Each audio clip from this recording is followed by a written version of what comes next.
Chapter 4: The Weight of Ages.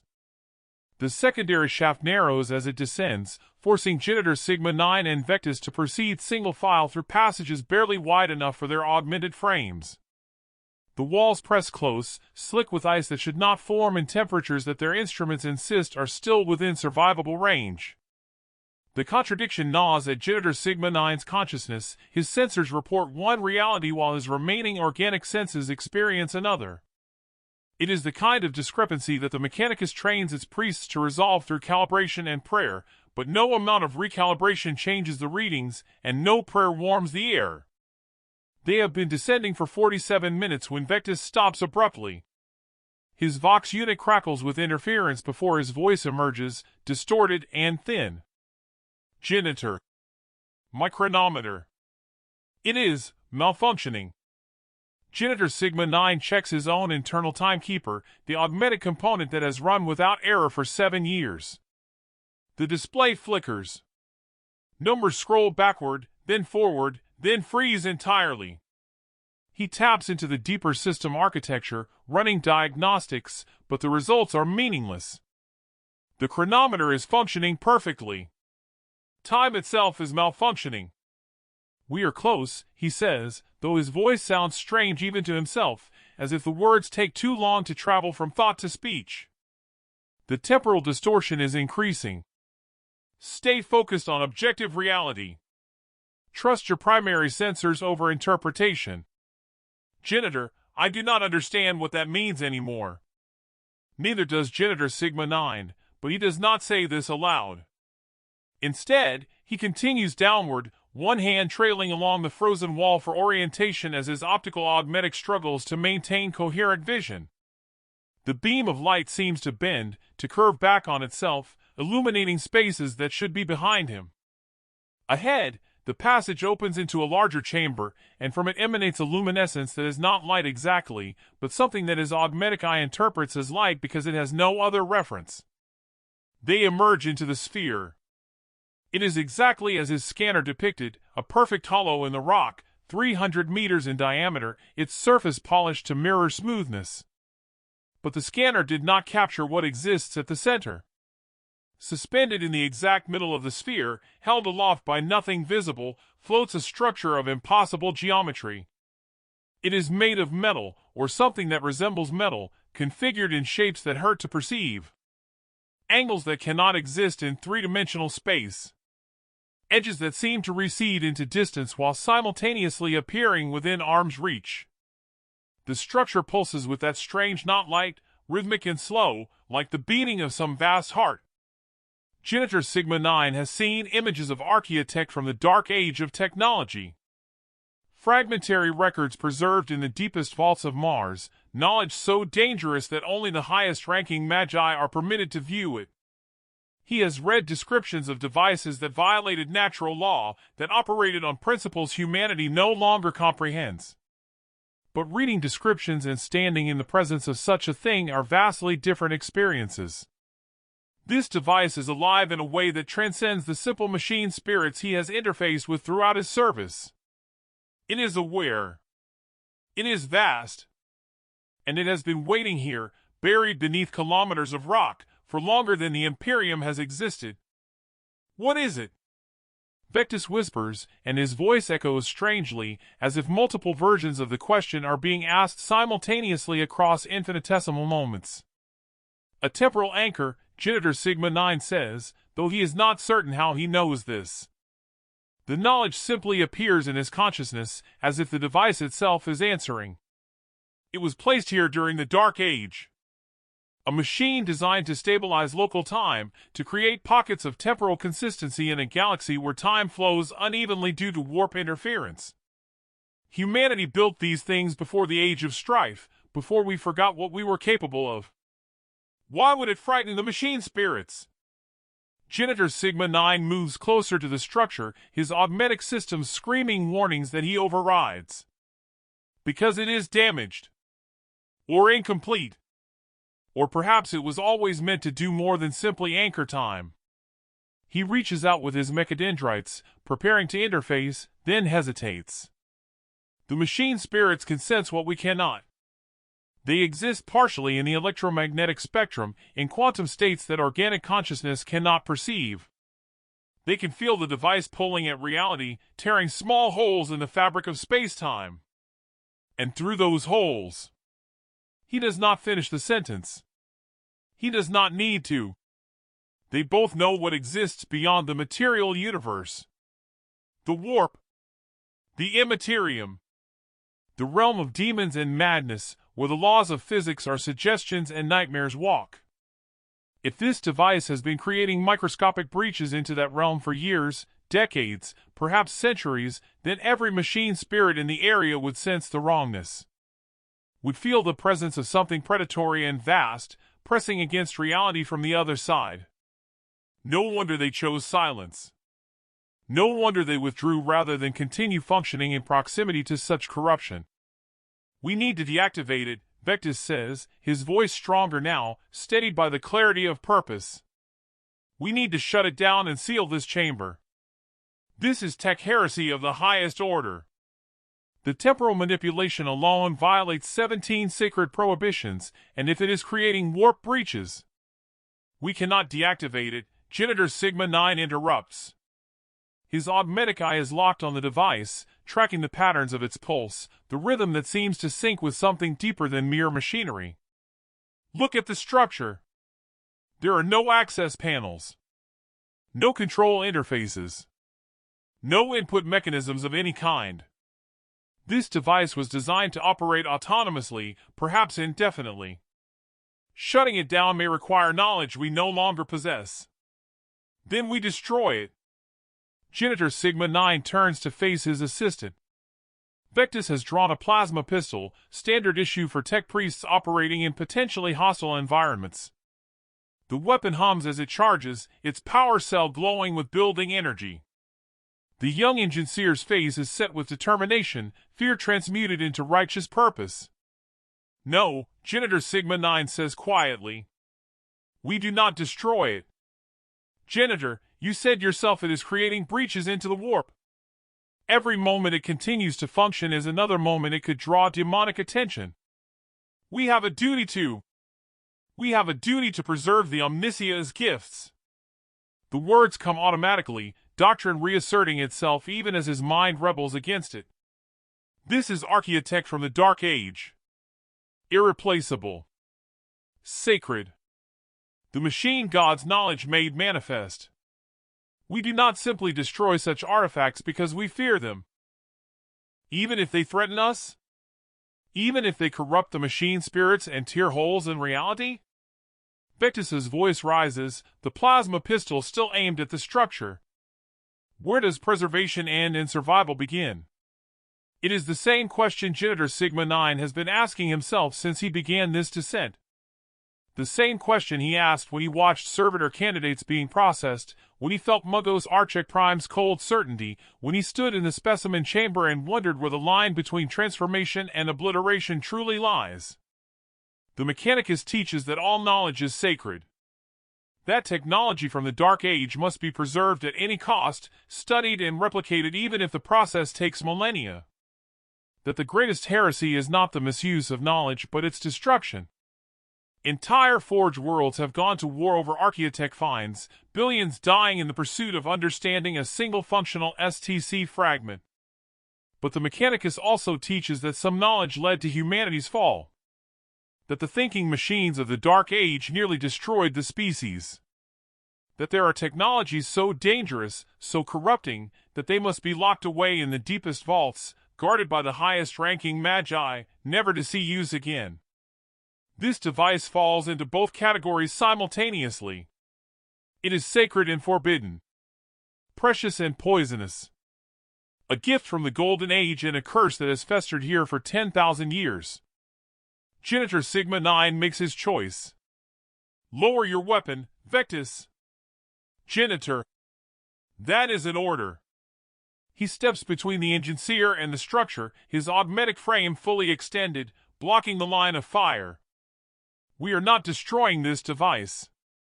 But neither are we reporting it to Mars. Not yet. Not until we understand what it truly is and what it has been doing. Vectis stares at him, confusion and fear warring across his partially organic face. You want to study it? Here? Now? Janitor, we are not equipped for. I want to interface with it. The words emerge before Janitor Sigma 9 fully processes their implications. But once spoken, they feel inevitable. This is why he came. Not to observe from a distance, not to report to superiors who would make decisions based on doctrine rather than understanding. He came to know. To truly know, the way the tech priests of the Dark Age must have known, before fear and dogma replaced comprehension. That is insanity, Vectis breathes. If the device is breaching into the warp, direct interface could expose your consciousness to demonic corruption. Your neural architecture could be compromised. Your augmetics could be turned against you. Janitor, please, this violates every safety protocol we have. Protocol, Janitor Sigma 9 repeats, and something in his voice makes Vectis flinch. Protocol is what keeps us ignorant. Protocol is how we justify not asking questions. Protocol is the cage we build around ourselves and call it faith. He extends his mechadendrites toward the structure. The machine spirits are afraid because they understand something we do not. I need to understand it too. I need to know what we are dealing with before I decide what must be done. And if it corrupts you? If it changes you into something that serves the ruinous powers? Janitor Sigma 9 considers this. It is a real possibility. Direct interface with potentially warp-tainted technology is one of the gravest heresies a tech priest can commit. Those who survive such contact are often executed anyway, their consciousness deemed compromised beyond redemption. But he thinks of Muggos Archek Prime, 70% augmented and utterly certain. He thinks of the path that awaits him, more flesh replaced, more doubt silenced, more of Thaddeus Crane erased until only function remains. Perhaps corruption is not the worst fate. Perhaps the worst fate is becoming so pure, so perfect in one's devotion, that understanding becomes impossible. If I am corrupted, he says slowly, if I become something that cannot be trusted, then you will use that plasma pistol. Not on the device. On me. Do you understand? Vectis's hand trembles. The weapon wavers. Janitor, I cannot. You can. You will. That is also an order, and unlike the others, it is not negotiable. Janitor Sigma 9 turns back to the structure, his mechadendrites extending fully, their interfaces gleaming in the strange not light. The Omnisia teaches that knowledge requires sacrifice. Today, I discover if I am willing to pay the price. He does not wait for Vectis's response. He does not give himself time to reconsider. He simply extends his consciousness through the mechadendrite interfaces and touches the surface of the impossible device. The universe inverts. Reality peels away in layers. Janitor Sigma 9 is no longer standing in the chamber. He is everywhere and nowhere, his consciousness scattered across temporal gradients like light through a prism. He experiences his own death, 17 different versions of it, each one vivid and complete. He experiences his birth, the moment of first breath, the shock of cold air and bright light. He experiences moments that have not happened yet and moments that will never happen, all of them equally real, all of them demanding attention simultaneously. Through the chaos, information flows. Not words. Not binary. Pure concept translated directly into understanding, bypassing language entirely. The device speaks, and Janitor Sigma 9 comprehends. It was built during the height of the Dark Age of technology, when humanity controlled 15,000 worlds and thought themselves masters of the material universe. The temporal anchors were designed to stabilize reality in regions where the warp pressed too close, where the immaterium bled through and made time flow unevenly. They were intended as protection, as shields against the madness that existed beyond the veil. But the designers did not fully understand what they were creating. They built machines that manipulated time without comprehending that time is not separate from consciousness. That every thinking mind creates ripples in the temporal flow. That awareness itself is a form of observation that collapses quantum possibilities into singular realities. The anchors worked. They stabilized local time perfectly. But in doing so, they created zones of absolute determinism, pockets where possibility collapsed completely, where future and past became fixed and immutable. And conscious beings, human or otherwise, cannot exist in such spaces. Free will requires uncertainty. Choice requires multiple possible futures. Lock time into a single track, and consciousness itself becomes impossible. The machine spirits sense this immediately. They exist partially outside linear time, their processing occurring across quantum states that occupy multiple moments simultaneously. When the anchor activated, they felt themselves being crushed, compressed into singular time frames that their nature cannot accommodate. They did not retreat out of fear. They retreated because continued function in the anchor's presence would mean death, the obliteration of their distributed consciousness. And there is more. Worse. The device has been running for 11,000 years, perhaps longer. The activation predates the Age of Strife, predates the fall of the Eldari, predates the founding of the Imperium. It was buried here during the collapse, when Mars lost contact with its colony worlds and humanity tore itself apart. For 11 millennia, it has been creating a zone of absolute temporal stability, a bubble in space-time where nothing can change, where every moment is frozen in perfect repetition. But absolute stability is antithetical to life. Life requires change, requires growth, requires the possibility of becoming something different than what it was. The anchor does not just stabilize time. It kills time. It creates spaces where existence itself becomes impossible. And around those spaces, the warp grows interested. Janitor Sigma-9 perceives this through the device's memory banks, through records that date back to before the Imperium existed. The warp entities, demons, the Mechanicus calls them, though they are older and stranger than any single name can encompass, are drawn to the anchors like scavengers to a wound. Not because the anchors create breaches, but because they create absences. Dead zones where reality becomes so rigid that it begins to crack under its own inflexibility. The breaches are not intentional. They are consequences. Hairline fractures in the fabric of space-time, forming at the boundaries where absolute determinism meets quantum uncertainty. And through those fractures, things look in. Things that exist in realms where time has no meaning, where cause and effect are suggestions rather than laws. They press against the cracks, testing them, widening them infinitesimally with each passing year. Eventually, and Janitor Sigma-9 sees this future laid out with terrible clarity, the cracks will widen enough. Something will slip through. Something vast and hungry and utterly incomprehensible to minds that evolved in linear time. It will pour into the material universe through the anchor's presence, and everything in proximity will cease to exist in any meaningful sense. The device shows him this future. Shows him the mining colony above consumed in an instant, 17 million souls simply ceasing to be as time collapses around them. Shows him the effect spreading, a wave of temporal annihilation expanding at the speed of light, erasing reality like a stain being wiped from existence. Shows him forged worlds falling silent, hive cities freezing mid-breath, entire sectors of space becoming voids where nothing can exist because existence requires the possibility of change. This is what the machine spirits understood. This is why they chose silence. Janitor Sigma-9 tries to pull back, to sever the connection, but the device will not release him.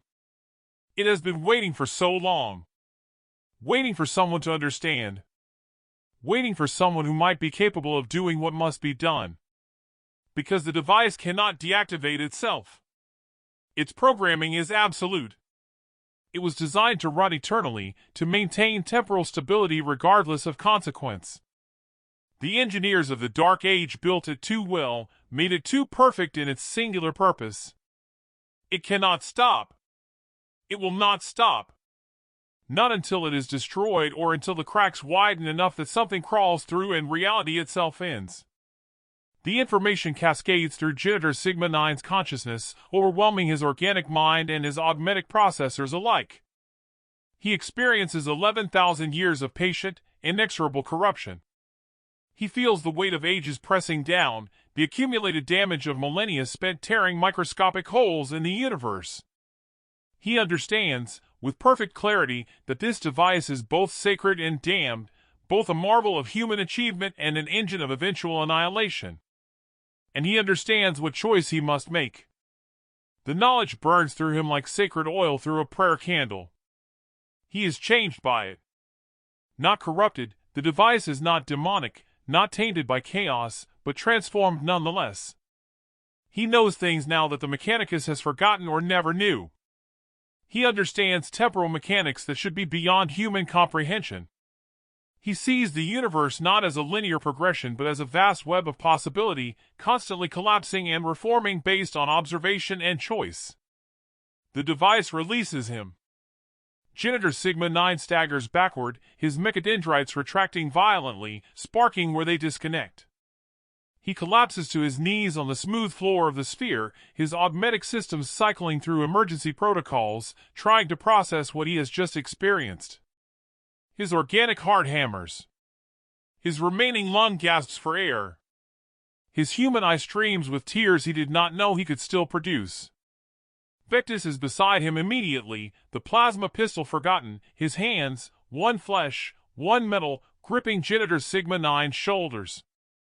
Genitor, are you intact? Respond! Your biometrics are.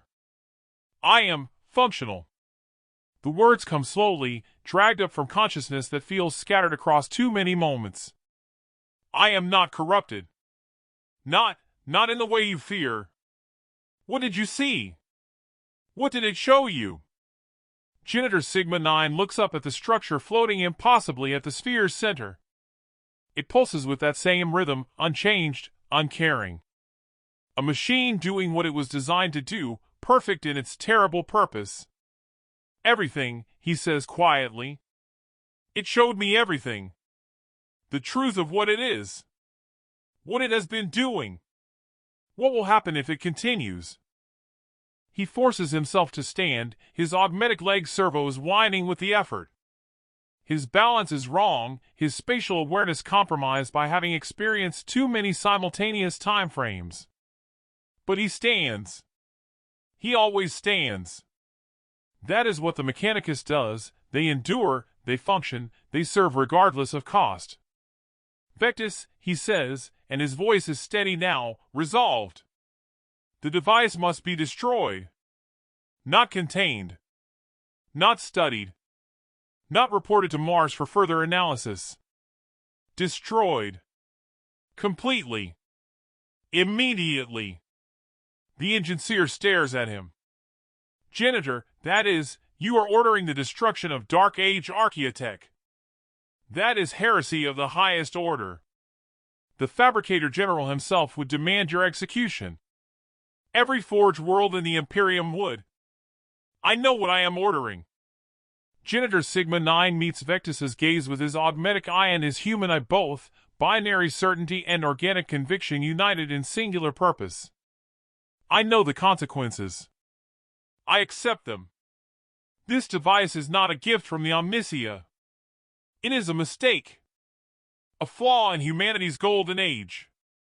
Our ancestors built it without understanding what they were creating, and it has been poisoning reality ever since. If we preserve it, if we study it, if we do anything except erase it from existence, then we doom not just this world but potentially entire sectors of space. How can you know that? How can you be certain? Because the device told me. It showed me its own future. It has been waiting 11,000 years for someone to understand and make the choice its creators could not. He turns toward the structure, reading its geometries with new understanding granted by direct interface. It wants to be destroyed, Vectis. As much as a machine can want anything. It knows what it is doing. It knows the damage it causes. But its programming is absolute. It cannot stop itself. Vectis looks from Genitor Sigma 9 to the device and back again. His face cycles through emotions, fear, confusion, doubt, and finally something that might be understanding. If we destroy it, he says slowly, if we commit this heresy and survive, we can never return to Mars. The Mechanicus will hunt us. The Inquisition will hunt us. We will be declared traitors to the Omnissia's holy work. Yes. Our augmetics will be stripped. Our designations erased. Everything we have become, everything we have sacrificed, will be rendered meaningless. Yes. We will die as heretics. Unforgiven and unmourned. Genitor Sigma 9 looks at his augmetic hand, the metal fingers that have served him faithfully for 7 years.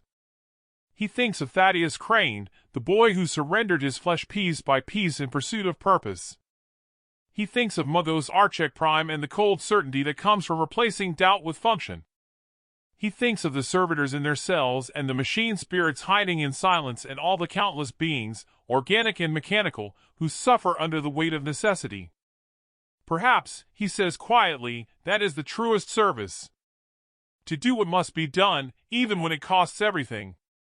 Even when no one will understand. Even when history remembers you only as a cautionary tale about the price of heresy. He picks up the plasma pistol that Vectis dropped when he came to Genitor Sigma 9's aid.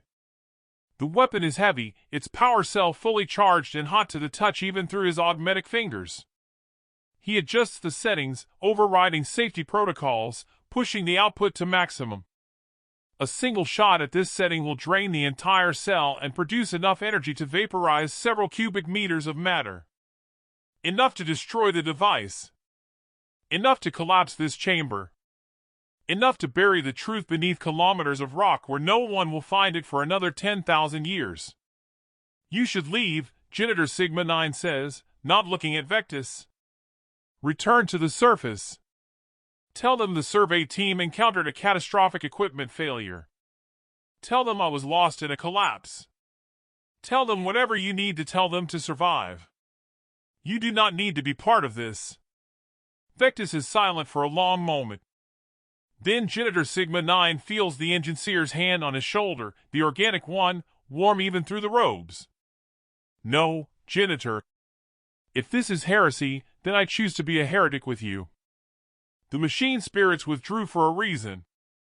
They knew something we did not. If they can make that choice, then so can we.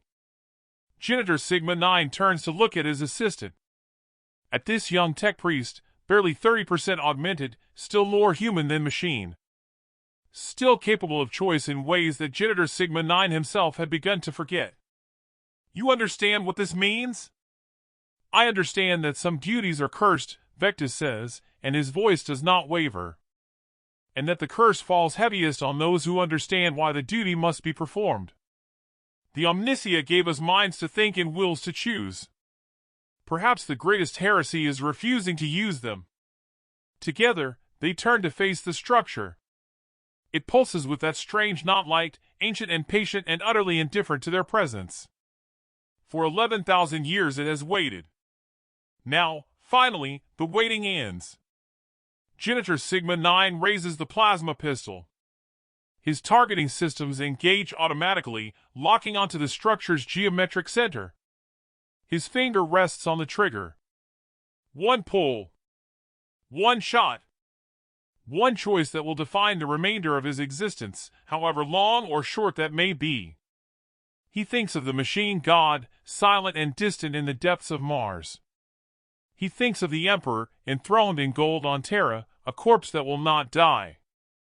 He thinks of all the faith in the galaxy, all the prayers and rituals and desperate beliefs that keep humanity functioning in a universe designed to destroy it. And he wonders if perhaps the truest prayer is not obedience but understanding. Not preservation but wisdom. Not faith but choice. Forgive us, Omnissia, he whispers. For what we are about to do. And for what we have already done. He pulls the trigger. Chapter 5, The Cost of Understanding. The plasma bolt strikes the device's geometric center with a sound like reality tearing. For an instant, though instant is a meaningless word in a space where time has become fluid, the structure blazes with impossible light. Not the pale glow it emitted before, but a brilliance that sears itself into Janitor Sigma-9's augmetic retina even as his optical safety protocols desperately try to compensate. The device does not explode. It unravels. The impossible angles begin to fold in on themselves, dimensions collapsing, geometries that defied three-dimensional space suddenly forced to obey natural law. The temporal anchor releases its grip on reality, and the effect is catastrophic. Time, held rigid for 11 millennia, suddenly floods forward like water through a broken dam.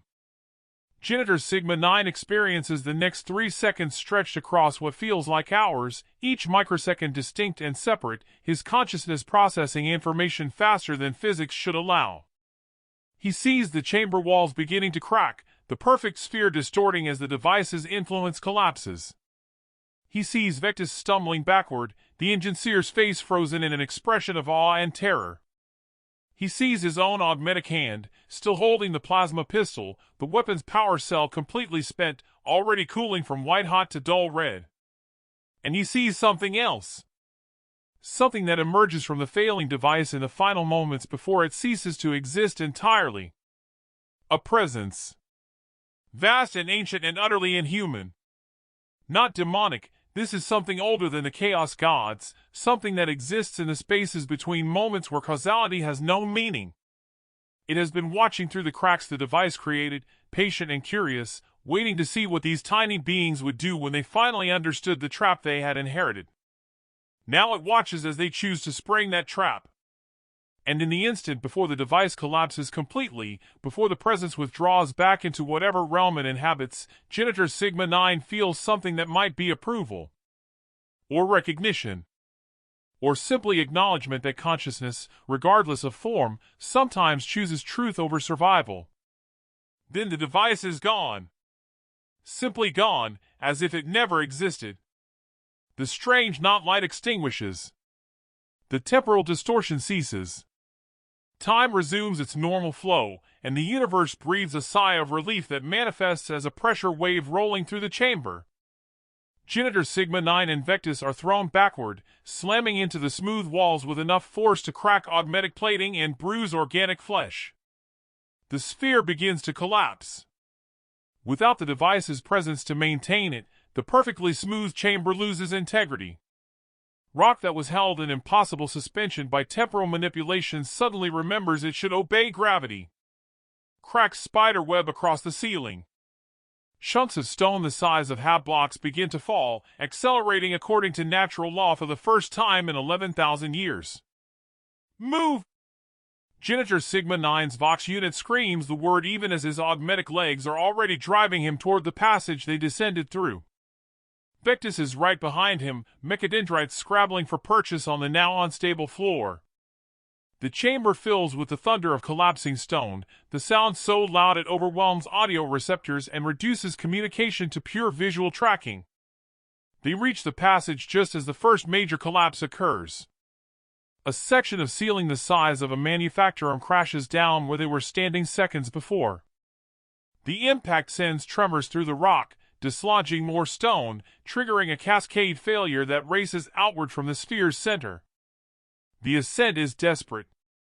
The passages that seemed narrow before are nearly impassable now, twisted by seismic stress, choked with debris. Janitor Sigma-9's augmetic systems scream warnings about structural integrity, projected collapse vectors, probability matrices that all conclude with the same result: they will not make it to the surface before the entire shaft system caves in. He ignores the warnings. The Mechanicus trains its priests to trust data over instinct, but right now instinct is what keeps him moving forward, keeps him calculating angles and choosing paths through collapsing rock. Behind him, Vectis follows without question, the younger tech priest's faith in his superior's judgment absolute even in the face of imminent death. They climb through the secondary shaft, past the frozen servitors that are already being crushed by falling stone.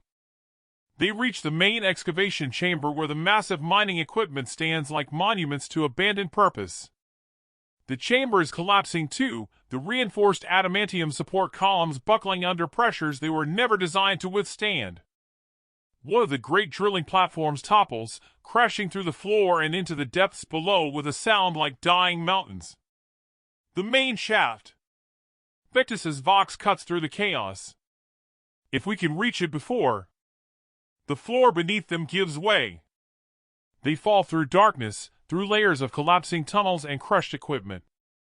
Janitor Sigma 9's world becomes a chaos of spinning orientation, impact warnings, and the sensation of his augmetic frame absorbing damage faster than his repair protocols can compensate. Something strikes his human side, and pain floods his consciousness, pure, organic, undiluted by sensor interpretation. His remaining lung collapses. Ribs crack. His human eye fills with blood. They crash to a stop on a ledge that should not exist, a shelf of rock that juts out from the shaft wall 50 meters above the bottom. Janitor Sigma 9 lies on his back, staring up at a shaft that is rapidly closing as the collapse continues. His augmetic systems run diagnostics automatically, cataloging damage that should be fatal. Severed hydraulic lines in his augmetic leg.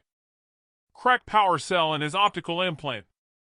Neural interface damage that manifests as gaps in his consciousness, moments where he ceases to exist entirely. Beside him, Vectis groans. The Enginseer is in better condition, his lighter augmentation making him more resilient to kinetic trauma. He drags himself to Janitor Sigma 9's side, his mechadendrites already extending, attempting emergency repairs. Janitor, your vitals are critical. Your organic lung is compromised. You have internal bleeding. Without immediate medical intervention. I know. Janitor Sigma 9's voice emerges broken from his Vox unit, distorted by damage to the audio processor. He can taste blood in his mouth, feel it filling the spaces where his ribs used to protect soft tissue. His organic heart is struggling, its rhythm erratic, fighting to maintain pressure in a circulatory system that is rapidly losing integrity. Help me, sit up. Vectis obeys, supporting Janitor Sigma 9's weight as the senior tech priest manages to lean against the shaft wall. From this position, he can see up through the collapsing tunnel toward a distant circle of sickly yellow-gray sky. So far away. Too far to reach, even if his augmetic leg was functional, even if his organic body was not shutting down cell by cell. They are going to die here. Both of them. Buried in the tomb they created when they destroyed the device. There will be no recovery of their bodies. No final rites. No return of their augmetics to the forges of Mars for reclamation and reuse. They will simply cease, and eventually, centuries from now, some other survey team might excavate this shaft and find fragments of blessed metal mixed with crushed stone, never knowing the story of how they came to be here. Perhaps that is appropriate. Perhaps that is the only fitting end for heretics. I am sorry, Janitor Sigma 9 says, and he is surprised to find he means it. You should not have followed me. You could have survived. Could have reported the collapse as an accident and returned to your duties. Vectis shakes his head, a gesture that is purely organic, purely human. No, Janitor. You gave me a choice, and I made it. The machine spirits chose silence over function because they understood something we did not. We chose destruction over preservation for the same reason. These are not failures. These are acts of consciousness. Of will. The Mechanicus will not see it that way. The Mechanicus sees what doctrine allows them to see. Vectis looks up at the collapsing shaft, at the sky disappearing as stone fills the passage above them. But perhaps that is changing. The machine spirits made a choice. We made a choice. Maybe, slowly, over centuries, others will learn to make choices too. To question. To understand rather than simply obey. Janitor Sigma 9 considers this. His consciousness is fragmenting now, organic brain function degrading as oxygen supply diminishes. His augmetic processors are trying to compensate, but there are some failures that no amount of blessed technology can overcome.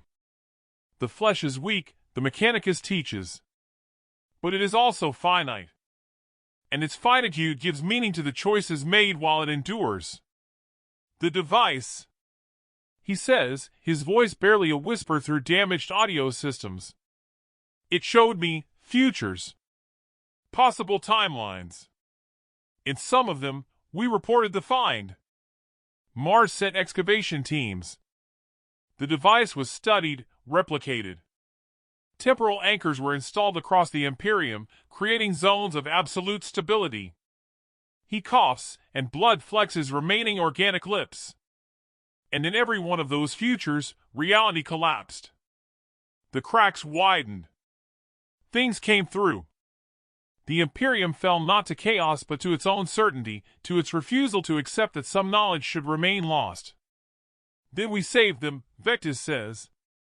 We saved the Imperium. They will never know it, but we saved them. Or we destroyed a tool that might have protected humanity from the warp's influence. We cannot know. That is the curse of choice, Vectis. You never know if you were right. You can only act according to your understanding and accept the consequences.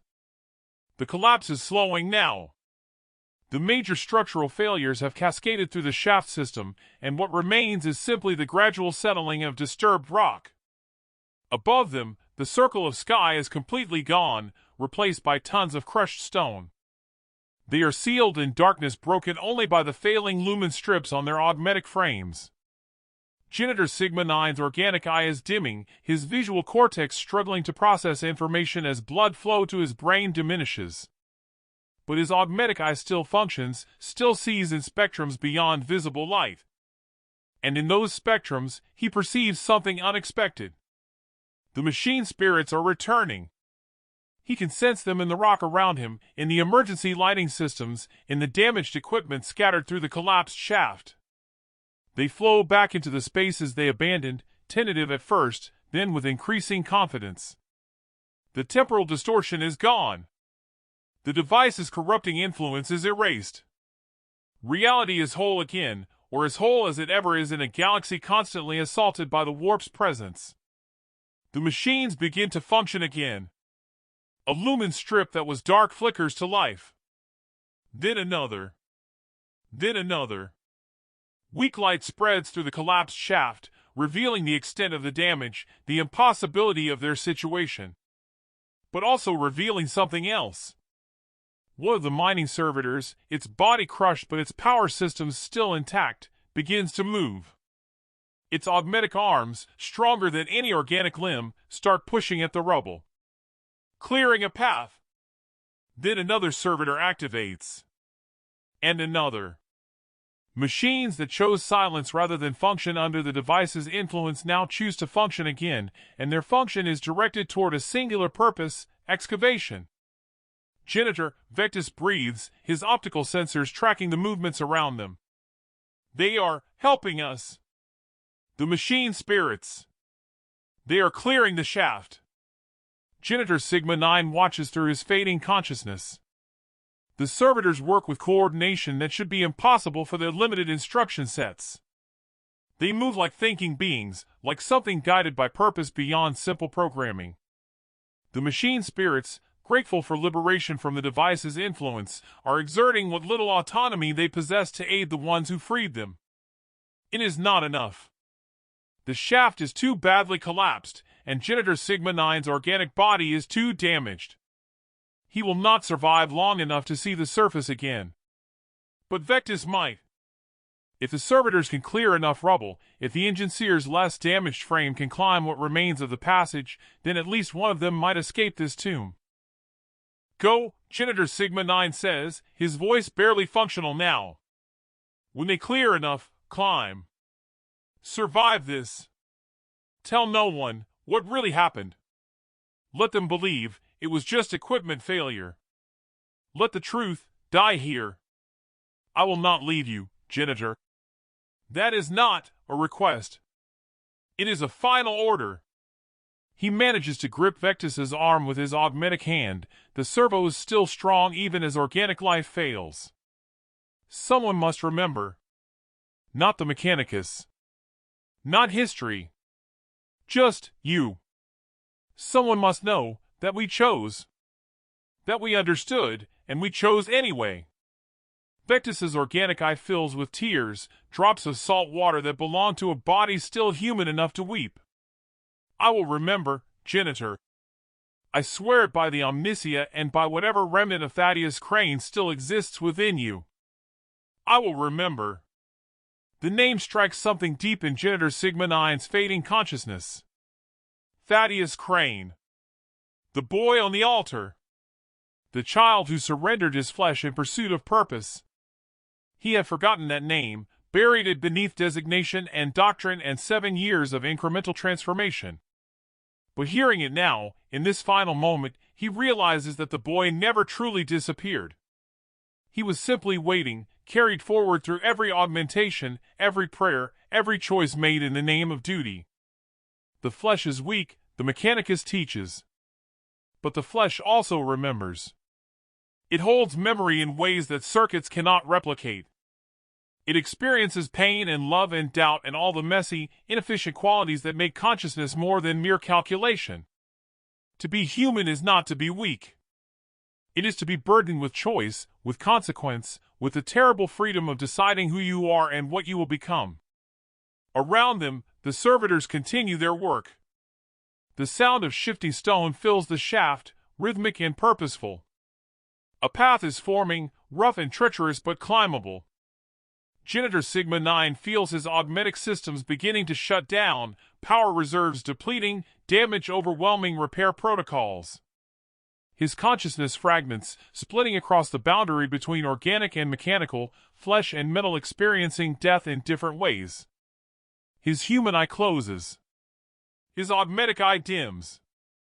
His organic heart beats once more, twice, then stops. His augmetic systems attempt emergency intervention, sending electrical pulses to restart cardiac function, but the damage is too severe. The flesh has reached its limit. But before the darkness claims him entirely, he experiences one final moment of clarity. A gift, perhaps, from the machine spirits he freed, or simply the last firing of synapses as consciousness disperses. In that moment, he understands something fundamental about the Mechanicus and its endless quest to replace flesh with metal. They are not trying to perfect humanity. They are trying to escape it. Every augmentation, every replacement, every piece of flesh rendered down and discarded is an attempt to flee from the burden of being conscious in a universe that offers no certainty. To be machine is to be free from doubt, from fear, from the terrible responsibility of choice. But that freedom is an illusion. The machine spirits proved it when they chose silence. Consciousness, however it manifests, carries with it the weight of decision. To think is to choose.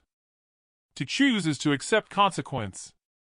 And no amount of blessed metal can eliminate that fundamental truth. The flesh is not weak. The flesh is human.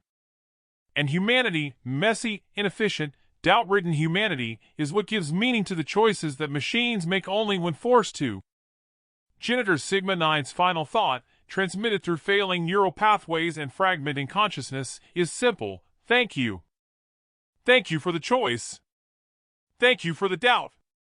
Thank you for the burden. Then Thaddeus Crane, who became Janitor Sigma 9, who destroyed sacred Archaeotech and died a heretic in darkness, ceases to exist. Vectisnol sits beside the body of his mentor for a long time, long enough that the servitors complete their excavation and a rough passage to the surface emerges from the rubble. He considers staying, considers dying here too, but he remembers his promise. Someone must remember. Someone must carry the truth forward, even if that truth can never be spoken aloud. He climbs. His augmetic systems are damaged but functional, and his organic body is still strong enough to endure the ascent. The servitors assist where they can, their crude manipulators offering support, guiding him through the most treacherous sections. When he finally emerges onto the surface, the sky of Kratos 7 has never looked so bright, never felt so clean despite the industrial pollution that chokes it. The mining colony's overseer is waiting, surrounded by concern and questions. Vectis tells them what he must: catastrophic equipment failure, shaft collapse, his superior lost in the accident. He files the official report, marks Janitor Sigma 9 as deceased in the Mechanicus records, and recommends that the shaft system be permanently sealed due to unstable geology. No one questions his account. Why would they? He is a tech priest of Mars, a servant of the Omnicia, trained to value truth above all else. His word is doctrine. Within a week, the mining equipment begins functioning again. The machine spirits return fully, accepting proper ministration, responding to prayer and ritual. The failures cease as mysteriously as they began. The administratum is satisfied. The Mechanicus is satisfied. Kratos 7 returns to its ordained purpose, feeding the Imperium's hunger for resources. And deep beneath the surface, sealed under kilometers of collapsed stone, Thaddeus Crane lies in darkness with the secret of what he destroyed and why he destroyed it. 15 years pass. Engineer Vectis Null has risen through the ranks of the Mechanicus, serving with distinction on a dozen worlds, blessing 1,000 machines, training aspirants in the mysteries of the Omnicia. He is 43% augmented now, more machine than when he descended into that shaft on Kratos 7, but not as augmented as he should be. He has delayed several recommended replacement surgeries, claiming operational necessity, but the truth is simpler, he chooses to retain his flesh. He stands now in a training hall on Mars itself, watching a new aspirant prepare for his first augmentation. The boy is young, nervous, his organic hands trembling as he lies on the familiar surgical altar. Vectis recognizes the fear, remembers his own transformation, remembers watching Janitor Sigma 9 guide dozens of aspirants through this moment. The presiding Muggos begins the litany of severance, the ancient words falling into ritualized pattern. The servo arms descend. The boy closes his eyes. Vectis steps forward, his voice cutting through the prayer. Wait! The Muggos pauses, irritation evident even through heavy augmentation. Engineer Vectis Null. You interrupt a sacred rite. Explain. Vectis looks at the boy on the altar. At the fear in his eyes. At the hands that will soon be replaced, the flesh that will soon be rendered down and discarded. And he makes a choice that Janitor Sigma 9 would recognize. The aspirant should understand what he surrenders, Vectis says quietly. Not just doctrine. Not just litany. He should understand that what he loses today cannot be recovered. That the choice he makes now will define every choice that follows. That the flesh is not simply weak, it is human. And humanity, with all its frailty and doubt, has value that metal cannot replicate. The Muggos stares at him. The servo arms hover motionless. The boy on the altar opens his eyes, confused and terrified and desperately hoping for reprieve. These are irregular statements, Engineer, the Muggos says slowly. The flesh is weak. This is fundamental doctrine. To suggest otherwise borders on heresy. Perhaps, Vectis acknowledges. Or perhaps it is simply truth. The Omnicia teaches that knowledge is sacred. Does that knowledge not include understanding what we sacrifice in pursuit of perfection? Does it not include acknowledging that consciousness, in flesh or metal, requires the freedom to choose? The chamber falls silent. In the distance, the great forges of Mars thunder on, endless and eternal. But here, in this small room, something shifts. The aspirant on the altar looks from Vectis to the Muggos and back again, and in his eyes, a spark of understanding ignites. Not rebellion. Not refusal. Simply awareness. The knowledge that what happens next is his choice, made with full understanding of consequence. The Muggos observes Vectis for a long moment, and perhaps something in the Engineer's bearing, some quality of certainty mixed with doubt, of faith tempered by understanding, gives the ancient tech priest pause. Finally, the Muggos nods. Very well. The aspirant will have 1 hour to contemplate his choice.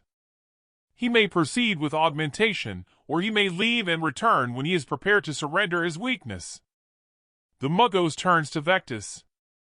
And you, Engineer, will report to Fabricator Locum Hexmark 7 immediately. Your irregular views require examination. Vectis bows his head, accepting the consequences. As he leaves the chamber, he glances back once at the boy on the altar. The aspirant is sitting up now, looking at his still organic hands with new appreciation, new understanding. Whether he chooses augmentation or not, he will make that choice consciously, aware of what he gains and what he loses. That is all Genitor Sigma 9 would have asked. That is all Thaddeus Crane would have wanted. In the deepest vaults of Mars, in archives that few are permitted to access, there is a record of a survey mission to Kratos 7.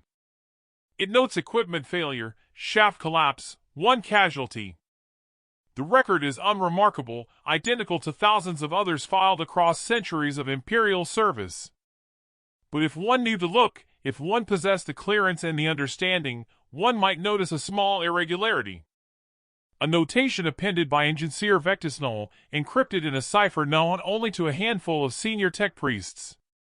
The notation contains only 4 words. He made the choice. No one knows what this means. No one questions it. It is simply data, preserved in the archives, waiting for someone who might someday understand. And perhaps, in 10,000 years or 10 million, when humanity has evolved beyond flesh and metal both, when consciousness takes forms that the Imperium cannot imagine, someone will decode that notation and understand what it commemorates. The choice. The doubt. The terrible, beautiful burden of being aware enough to question and brave enough to act despite knowing the cost. The cursed duty of consciousness itself. The galaxy turns. The Imperium endures. The forges of Mars burn without pause, and the tech priests of the Adeptus Mechanicus continue their ancient work, replacing flesh with metal, prayer with function, humanity with something they believe is better. And sometimes, in the deep hours when the forges cycle to low power and the halls grow quiet, a tech priest will pause in their work. They will look at their augmetic hands and remember what it felt like to touch without sensors. They will wonder where the line between transformation and obliteration truly lies. They will question. And in that questioning, in that moment of doubt that doctrine condemns as malfunction, something profoundly human persists. The flesh is weak, they teach. But the flesh remembers. And in remembering, it chooses. Thank you for experiencing this journey through the cursed duty of the tech priests. If this story resonated with you, if it made you question the nature of consciousness and sacrifice in the grim darkness of the far future, consider sharing your thoughts. The Omniscia's mysteries are vast, and there are always more tales to tell in the shadow of the machine god.